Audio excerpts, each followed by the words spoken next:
كلكم راع وكلكم مسؤول عن رعية إلى آخره. أولا السلام عليكم ورحمة الله وبركاته. افغانستان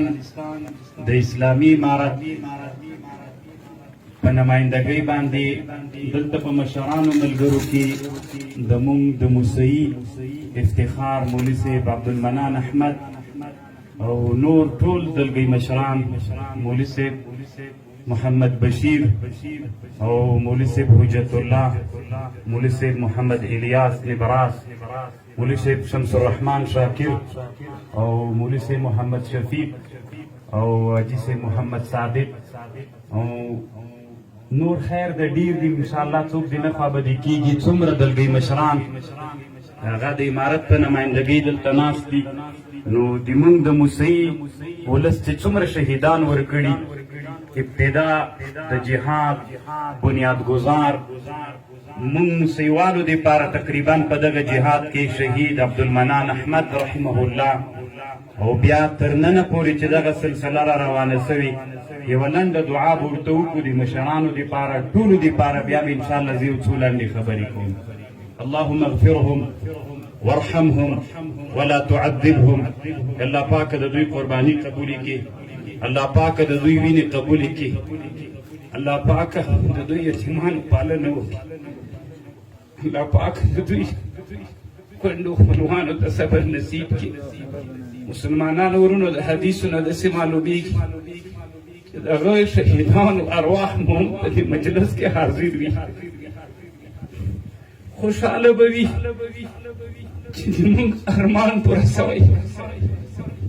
یا الله پاک د دوی روحونه قبول کړي. د موږ د وینو په برکت باندې نن موږ سره علما په دغه جامه کې ولاړ دي.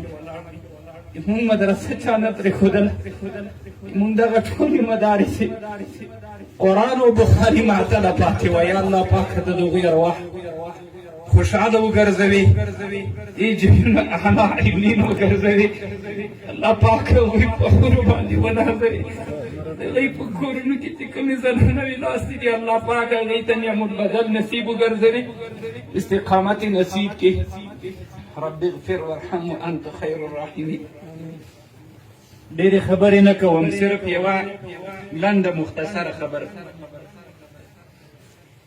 علامه ابن جوزی رحمه الله لیکي عمر رضی الله عنه یو ورځ په لاره باندې روان جارود ورسره و، دا صحابي و، یوه ښځه مخته ورته راغله. عمر رضی الله عنه باندې سلام وکړ. دا بازار په لاره کې روان و، د ښځې په عمر رضی الله عنه باندې سلام وکړ. عمر رضی الله عنه ورته ویلي وعلیکم السلام. دغه خبر د مونږ د امارت مشرانو ته کوو، د یتیمانو په اړه هر چا خبرې وکړي. مونږ نن الله د امتحان سره مخ کړي یو، نن د امتحان زمانه ده. دا دومره وخت چې قربانیانې وي دا ټولې پټې وي او ځکه هم د الله دپاره وي پټې وي. نن مونږ ښکاره میدان ته راووتلو. خدای نه کرده چې د هغه شهیدانو ارمانونه چې دغه هدیره او د ټول افغانستان هدیرې ترېنه ډکې دي چې بیا د هغوی ارمانونه د خاورو سره خاورې نه سي. د ښځې سلام واچو، ای عمیره،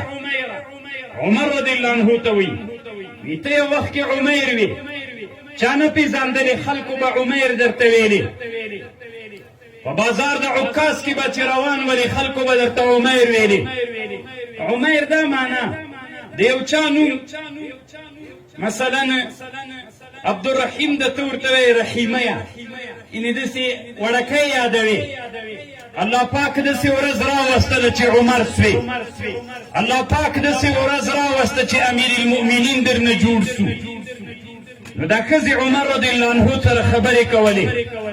عمر رضی الله عنه غوږ ورته نیولی و. عمر رضی الله عنه د دې ښځې خبرې اورېدلې. نو عمر رضی الله عنه په ژړا سو، سخت یې وژړل،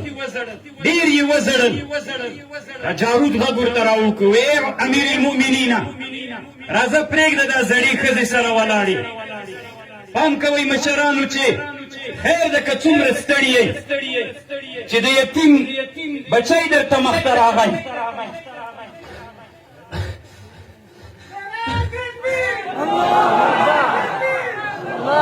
هغه قیمتي موټر کې په غرور ترې نه تېر نه شي چې هغه د پلار ارمان درته وایي عمر رضی الله عنه ته یې ویلي وی ای عمره ای امیر المؤمنین راځه پرېږده دې ښځې ته ډېر غوږ مه نیسه عمر رضی الله عنه ورته ویلي وی ته خبر یې چې دا کومه یوه ښځه ده وی نه دا خوله بنت حکیم ده دا هغه ښځه ده چې الله قرآن کې وایي قد سمع الله قول التي تجادلك في زوجها وتشتكي الى الله اے مشرانو د الله په خاطر باندې د نن دا ځان سره عزم وکئ 15 دقیقې د دغه لپاره وخت ورکئ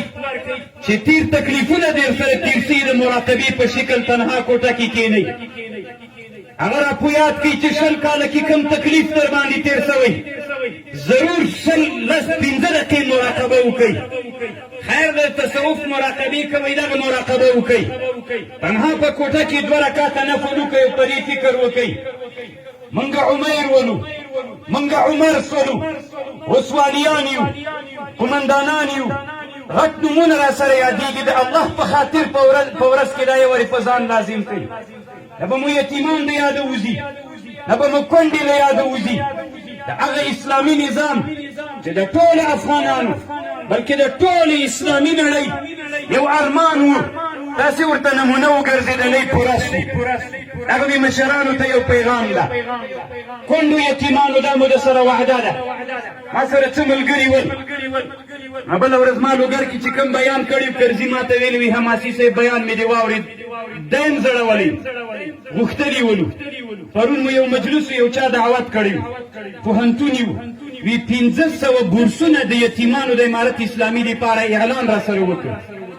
د پوهنتون دپاره 1500 ډېر زیات قیمت پیسې راځي الحمدلله مونږ چپ نه یو ناست ستړیا تېروو در سره سږکال هسې مو د سبق اراده نه ده یتیمانو کونډو ته دغه پیغام ورسوئ زمونږ د موسیي ولسه لوګر ته ټول افغانستان ته دغه پیغام ورسوئ دا مو د سره وعده ده انشاء الله مونږ به د خپلو یتیمانو خیر د متعصب نه یو هغه یتیمان چې په باطل سب کې مړه سوي ول هغه اوس معصوم دي هغه بې ګناه دي د هغې پالنه به مونږ کوو لکه د اسلام داسې یوه لویه وسیعه دایره ده دا مو کلکه د سره وعده ده خو بیا مشرانو له یوه غوښتنه کوم د امارت هر فرد مجاهد نه غوښتنه کوم چې لږ خوندونه ډېر سي د یتیمان د مې ویرېږي سر له اوسه د یو یتیم تقسیم کوي په دې دلګیو کې په هر هغه مجاهد باندې تقسیم کوي چې د دې پالنه به ته کوې دا یوه ډېره ښه مشوره ده هغوی به م له یاده نه وځي نور مو وخت نه نیسم ټولو د امارت مجاهدینو ته د موسیقي قهرمانو غیور ملت ته خیر دا قوم پرستۍ نه ده والله نه ده موسیقي ولسه هغه قهرمانان یې هغه لوی غیرتي خلک یې دومره ستړي مو تېره کړه ټول افغانانو تېره کړې ده خیر که نورو ملتونو ته ورغلو بیا به هغوی ته مو وایو خو الحمدلله علما مو تر حده ډېره ستړې تېره کړله الحمدلله نن هغه ورځ الله راوستله چې ابو سفیان رضی الله عنه چې لا ایمان نه و راوړی مکې ته چې په تنګي کې ولاړو او د رسول صلی الله علیه وسلم تر عباس ابن عبد المطلب مرسله هغه لوی استشهادي کندکونه پې تېرېدل وی دا څوک ده هغه قتیبة الخضراء څوک ده وی دا د پلانکي صحابي دلګۍ ده دا څوک ده هغه زبیر ابن العوام ده دا څوک ده